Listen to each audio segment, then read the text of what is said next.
Oke, halo guys, ketemu lagi dengan saya Iksan. Dan akhirnya nih guys, setelah sekian bulan nggak unboxing smartphone baru, akhirnya kemarin Realme ngerilis atau meluncing produk terbarunya lewat Realme 9 series.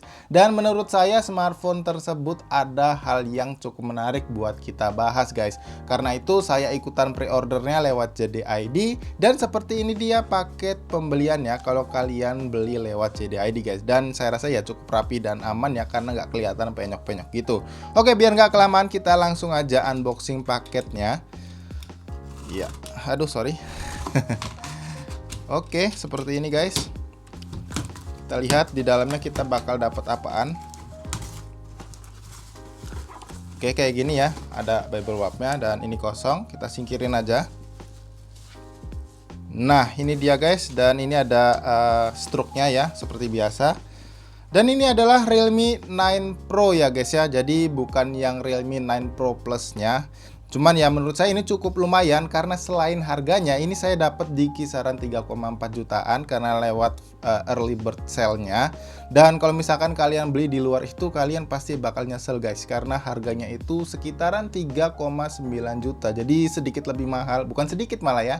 Jadi jauh lebih mahal dari harga early bird-nya. Jadi misalkan kalian mau beli smartphone, pastiin ya kalian beli waktu-waktu kayak gini ya guys ya, waktu-waktu ada early bird sale atau flash sale kayak gitu.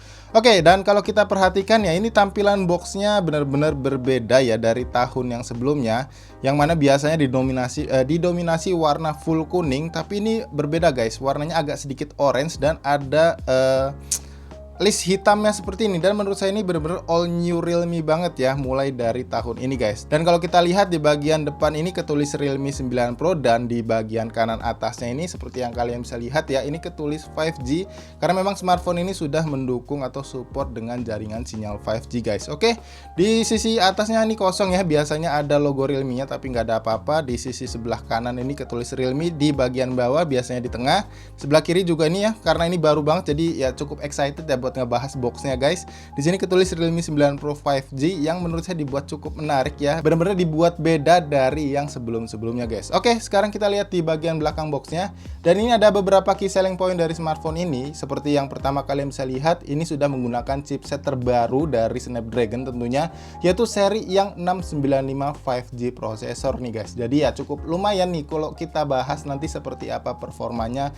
Ya karena ini smartphone chipset baru, jadi sangat menarik lah nanti kalau kita bahas guys. Oke, selanjutnya di sini untuk fitur displaynya ini ada 120 Hz dan juga ada 64 megapiksel Nightscape untuk kameranya, untuk kamera utama. Kemudian untuk baterainya sendiri ini berkapasitas 5000 mAh dan ketulis massive baterai guys. Ya menurut saya sih dengan range harga segini 5000 mAh itu udah tergolong cukup besar ya guys untuk kapasitas baterainya. Dan untuk varian warnanya sendiri yang saya ambil ini adalah yang hijau fajar atau aurora green. Tapi misalkan kalian mau dapetin warna signature-nya, yaitu yang signature-nya itu kalau nggak salah ada blue-nya gitu guys, yang mana dia bisa beralih warna ya, misalkan kalian jemur kayak gitu selama 3 detik. Ya udah, itu aja yang bisa kita bahas dari boxnya. Sekarang kita unboxing aja paket pembeliannya, karena udah nggak sabar juga guys buat ngelihat isi dalam boxnya nih guys seperti apa ya. Sebenarnya tadinya mau ngambil warna yang signature-nya tadi ya, yang bisa berubah warna kayak bunglon itu guys, cuman karena udah banyak banget yang bahas, jadi ya saya ambil aja yang warna hijaunya guys. Oke, sekarang kita buka paket pembeliannya seperti apa. Ya ini cukup ngetat juga ya. Oke, kita buka. Iya. Nah, sekarang kita udah buka boxnya dan kita lihat di bagian sini seperti biasa harusnya sih ada casingnya ya, jelly case-nya. Kita coba lihat. Oke, ini kosong ya, nggak ada apa-apa lagi guys. Tuh, kalian bisa lihat. Dan ini dia yang kita dapetin dari box yang pertama tadi. Ini ada seperti biasa ya, ada buku petunjuk penggunaan. Ya kalau kalian mau baca, baca aja. Terus kartu garansi atau kartu jaminan guys seperti ini. Lalu ada satu buah SIM tray ejector tentunya ya, kayak gini guys modelannya. Nah, dan ini kita dapetin satu buah jelly case yang saya rasa ini warnanya itu nggak bening ya, jadi kayak smoke grey gitu ya, jadi kayak agak abu-abu gitu. Dan oke, itu aja yang kita dapat dari boxnya. Sekarang kita coba lihat dulu di bagian bawahnya. Nah, ini seperti biasa kita juga dilengkapi satu buah kabel charger. Pastinya sudah USB Type C dong ya, nggak mungkin micro USB. Seperti ini guys, kalian bisa lihat. Oke.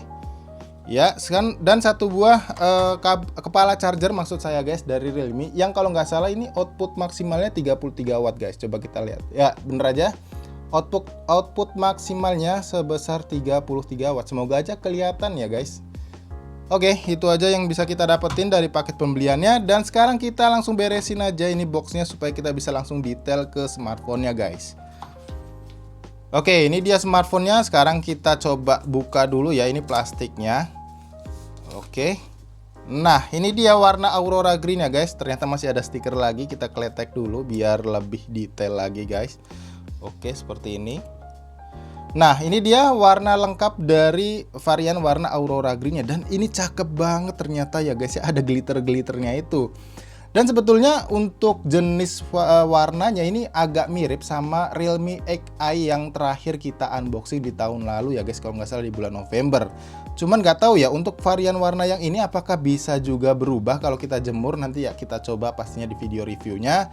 Dan ya tampilannya bener-bener cakep ya. Secara build quality ini ya tergolong cukup ringan guys, jadi nggak terlalu berat. Dan saya rasa di bagian belakangnya ini nggak terlalu kerasa. Oh iya ya, agak sedikit kerasa longgar ya guys ya. Jadi casingnya itu nggak mantep gitu ya di bagian bodi belakangnya. Tuh ada, kalau kita tekan ini agak sedikit masuk. Tapi apakah nanti kita coba main game atau dengerin musik bermasalah ya. Biasanya kalau kayak gini tuh agak geter-geter gitu kalau kita update di volume maksimalnya. Tapi ya nanti aja kita bahas di video reviewnya. Oke. Lanjutnya sekarang kita bahas di bagian bumper kameranya dulu guys. Di sini ada setup triple kamera tentunya, dan yang paling utama ini adalah kameranya sebesar 64 megapiksel ya pastinya. Kemudian kamera depth sensor dan kamera ultra wide nya tentunya ini kisarannya kalau nggak salah itu 16 megapiksel dan 2 megapiksel seperti biasanya guys. Dan kalau kalian lihat di sini ketulis tulisan Realme kayak gini. Kemudian di bagian atasnya di sini hanya ada satu buah lubang mikrofon kayak gini guys. Dan kalau kita lihat di sebelah kanannya, di sini hanya ada satu buah tombol power ya guys yang menyatu dengan tombol fingerprint scanner ya. Jadi set fingerprint ya. Jadi nggak ada di bagian belakang bodinya. Lanjut di bagian bawahnya ini ada satu buah grill speaker, kemudian port USB Type-C, satu buah lubang mikrofon, dan kita masih disertakan satu buah lubang jack audio 3,5 mm nih guys. Jadi nggak usah khawatir ya, misalkan kalian nggak suka pakai true wireless earbuds kayak gitu. Oke, kemudian di sebelah kirinya di sini ada satu buah tombol volume rocker atau volume up and down, dan satu buah SIM tray ya guys ya, slot SIM tray di sini. Coba kita cek ya, apakah ini bisa dual SIM card dan satu micro SD atau dia hybrid ya guys ya. Coba kita cek. Oke, ternyata dia hanya bisa maksud saya dia hybrid ya guys. Jadi satu slot SIM card, maksud saya bisa dual SIM card. Cuman kalian nggak bisa menggunakan slot micro SD-nya. Jadi kalian pilih salah satu ya. Kalau misalkan kalian suka dengan menggunakan dual SIM, pastiin kalian beli dengan varian RAM yang tertinggi ya guys. Cuman kayaknya untuk varian RAM-nya yang tinggi tuh cuma 128 GB ya guys ya. Nggak tahu deh, koreksi kalau saya salah ya. Oke, jadi itu aja mungkin yang kita bisa bahas dari body smartphone ya. Oh ya, satu lagi guys, di kamera depannya ini kalau nggak salah itu kamera selfie-nya sebesar 32 megapiksel atau 16 megapiksel gitu guys ya. Saya agak lupa karena belum lihat spesifikasi lengkapnya. Dan ya itu aja yang bisa kita bahas dari smartphone ya. Sekarang kita coba nyalain dulu. Karena ini adalah smartphone baru, jadi kita coba setting-setting dulu. Dan kita install beberapa aplikasi untuk ngecek dalemannya guys ya, seperti biasa.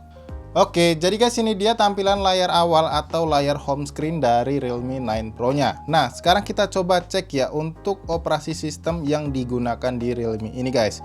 Kita coba lihat ya untuk UI-nya. Coba kita cek. Nah, di tentang perangkat.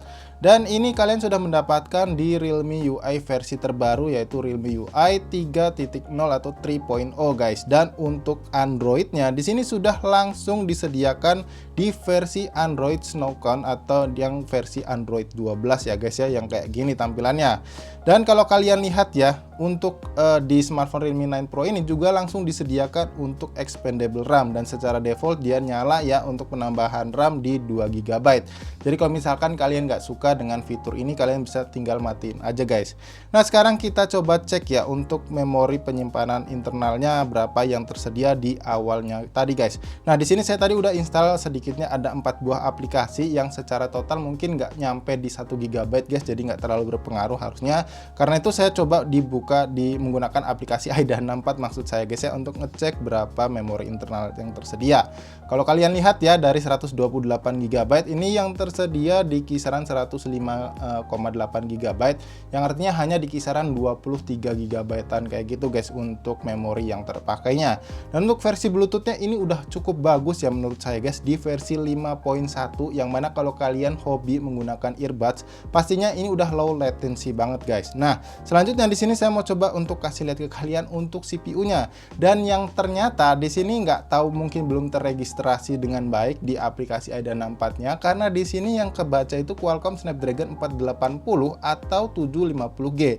Dan yang paling menarik di sini untuk struktur fabrikasinya yang harusnya 6 nanometer, tapi kenapa kebacanya 8 nanometer ya guys ya di sini kalau kalian bisa lihat. Nah ini nggak tahu kenapa nih. Mungkin buat kalian yang tahu tulis aja di kolom komentar tentunya guys ya. Dan selanjutnya di sini untuk layarnya, nah ini ada iklan, kita skip aja. Nah ini untuk layarnya dia resolusinya 1080 kali 2412 pixel ya, yang artinya memang sudah full HD. Dan untuk refresh rate-nya ini mungkin langsung defaultnya itu dia di 120 Hz ya, nanti kita cek guys. Dan cuman di sini nggak tahu, nggak kebaca jenisnya IPS atau apa. Cuman beberapa waktu yang lalu saya lihat beberapa reviewer ya agak sedikit heboh karena mungkin di launchingnya itu disebutkan AMOLED atau saya nggak paham seperti apa. Tapi yang jelas ini menggunakan layar IPS ya guys ya, karena nggak mungkin aja yang di seri yang Pro Plus-nya itu dia 90 Hz AMOLED, kalau ini 120 Hz AMOLED itu kayaknya agak kurang make sense ya. Oke, selanjutnya di sini kita buka aplikasi Sensor Box ya guys, buat ngecek sensornya apa aja yang disediakan di smartphone ini guys. Nah, oh ya tadi ada tampilan dari interface gaming mode-nya ya. Sebentar saya mau kasih lihat ke kalian. Nah, tampilan gaming mode-nya itu seperti ini sekarang guys, yang menurut saya ini jauh lebih menarik dan lebih apa ya, lebih intuitif lah ya kalau mungkin bisa saya sebutkan seperti itu. Jadi nggak kayak yang versi yang sebelumnya. Dan oke, kita skip aja, itu aja untuk pembahasan UI atau interface dari mode gamenya. Dan untuk sensor box ya, kalian bisa lihat ya, ini tergolong cukup lengkap, yang mana kalau kita lihat di sini hanya sensor suhu dan sensor tekanan aja yang absen dari smartphone ini, yang artinya udah sangat aman baik dari segi kompas atau sensor orientasi seperti itu, atau mungkin kalau kalian ingin menggunakan ini untuk ojek online gitu, jadi udah bisa nge-tracking GPS-nya kayak gitu guys. Dan untuk sensor giroskopnya kita coba cek ya. Nah ini seperti ini saya kurang paham ini apakah dia virtual atau mungkin sudah hardware, cuma nanti pastinya bakal saya coba waktu kita mainin game PUBG Mobile guys. Nah, saya juga tadi sudah download dan juga melakukan pengujian untuk AnTuTu benchmark-nya. Kita cek sama-sama guys untuk skornya kita mendapatkan berapa. Nah, ini untuk skor AnTuTu benchmark-nya ternyata kita mendapatkan di kisaran 394 ribuan ya guys ya, yang mana memang di klaimnya Realme itu bisa mencapai di 400 ribuan ya, walaupun memang ini nggak nyampe 400 ribu, tapi selisihnya menurut saya cukup nggak terlalu jauh ya, jadi masih bisa dibilang oke lah ya kayak gitu guys. Dan untuk versi AnTuTu benchmark-nya ini versi yang 9 ya, yang terbaru 9.3.0 guys, jadi udah mungkin bisa dibilang udah fix lah ya untuk hasil AnTuTu benchmark-nya. Nah, tadi juga saya sudah sempat untuk ambil sampel video dari kedua kamera Realme 9 Pro-nya ini ya guys ya. Mungkin nanti akan saya coba kasih lihat ke kalian. Nah, cuman tadi saya di awal video sedikit salah menyebutkan untuk resolusi kamera utamanya ternyata 64 megapiksel. Sebentar saya balik dulu. Dan kamera yang kedua ini ultra wide yaitu 8 megapiksel, dan satunya lagi adalah kamera makro 2 megapiksel ya guys ya. Jadi mungkin depth sensornya nggak ada. Dan untuk kamera depannya ini resolusinya sebesar 16 megapiksel nih guys. Dan sedikit ngebahas aja soal bezel dari layarnya ini, yang kalau saya lihat ini memang sebenarnya untuk bagian atas, kiri, dan kanan ini udah sedikit simetris ya guys ya, jadi nggak terlihat terlalu beda. Cuman di bagian bawahnya ini masih menyisakan sedikit dagu yang lebih tebal dari yang lainnya guys ya. Jadi kalian tinggal pilih aja nih apakah cukup recommended smartphone ini dibeli dengan tampilan seperti ini. Tinggal kalian tulis aja di kolom komentar di bawah ini guys. Oke, jadi langsung aja saya mau kasih lihat ke kalian sampel video dari kamera belakang dan kamera depannya Realme 9 Pro yang sudah saya ambil tadi guys. Oke, jadi guys ini dia kualitas perekaman video dari kamera utamanya Realme 9 Pro yang punya resolusi sebesar 64 megapiksel. Nah, jadi kayak gini ya guys kualitasnya. Tapi kalau saya lihat di layar sih ya cukup bagus ya guys. Vibrance-nya dapat, saturasi warnanya juga cukup menyerupai lah dengan warna aslinya. Walaupun untuk yang ini agak sedikit over ya. Dan setelah ini akan saya coba untuk kamera depannya guys. Oke, jadi guys ini adalah kualitas perekaman video dari kamera depannya Realme 9 Pro atau 9 Pro nya yang punya resolusi 16 megapiksel. Dan ini saya rekam di 1080p ya, sama dengan yang kamera belakangnya tadi. Dan kalau dilihat ini memang agak sedikit overexposure ya. Kalian bisa lihat langitnya ini benar-benar terang banget. Cuman dari segi wajah sih ya cukup kelihatan lebih jelas ya guys ya. Jadi nggak kelihatan gelap kayak gitu. Dia saya rasa emang agak kurang ya dynamic range-nya untuk kamera depannya ini. Nah, ini untuk yang kalau kita nggak nge-backlight-in kayak gitu ya guys ya. Bagaimana kualitasnya? Kalian bisa tulis di kolom komentar tentunya guys ya, untuk kualitas keduanya. Nah, itulah tadi guys video unboxing soal smartphone Realme 9 Pro nya ini. Dan menurut saya atau impresi awal saya soal smartphone ini, di harga 3,4 jutaan saya rasa smartphone ini cukup layak untuk kalian miliki di awal tahun ini ya guys ya. Karena yang seperti kalian udah ketahui tadi, saya sudah sebutkan beberapa spesifikasi yang menurut saya cukup menarik buat kita dapetin di awal tahun ini ya guys ya. Dan untuk video reviewnya mungkin saya akan coba nanti buatkan video mini review dan full reviewnya setelah 1 minggu ya guys ya. Jadi kalian tunggu aja atau kalian pantengin terus channel Gadget Friend tentunya guys. Nah, jadi buat kalian yang mungkin tertarik dengan smartphone ini, nanti link pembeliannya juga akan saya cantumkan di kolom deskripsi yang ada di bawah ini guys. Jadi kalian tinggal klik aja. Nah, jadi saya rasa itu aja yang bisa saya bahas dari smartphone ini. Seperti biasa, kalau kalian suka dengan videonya guys, jangan lupa klik tombol like-nya. Dan kalau kalian gak suka dengan videonya, kalian tinggal dislike aja video ini guys. Jadi sampai di sini saya Iksan pamit, dan sampai kita ketemu lagi guys di video unboxing berikutnya.